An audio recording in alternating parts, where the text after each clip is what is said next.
Good morning everyone. Good afternoon na pala. Ayan, hindi kami nagbukas kasi piyesta po sa amin dito.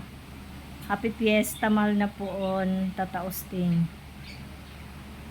Nagluto-luto lang ako mga kamimis. Actually kami ni Mika, ni Kane ang nagluto. Di ko na nakunan kasi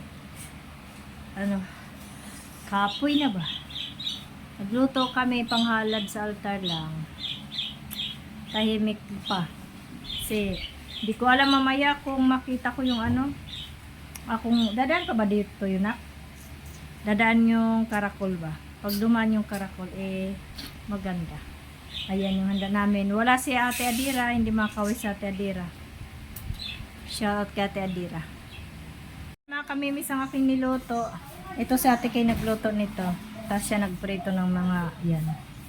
Ayan ang ating ulam for today. Nagluto lang ako ng konti para lang may handa. Wala naman kaming bisita actually. Baka si Ate Arlene lang mamaya.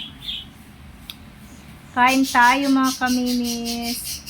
Happy Fiesta sa atin dito sa Bagtas. Meron palang ganito. Syempre, alam mo naman si Bagat. Tapos may pakwan. Ito adobar yan. Caldereta. Chicken, saka syempre Shanghai.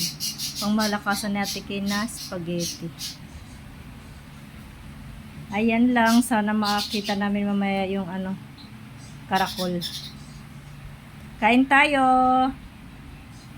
Pala, hinila niya siyempre pumyan, ang bilis kumano Diba, ang aking bisita, kaya na, binata na. Sumandal doon sa Si Ono.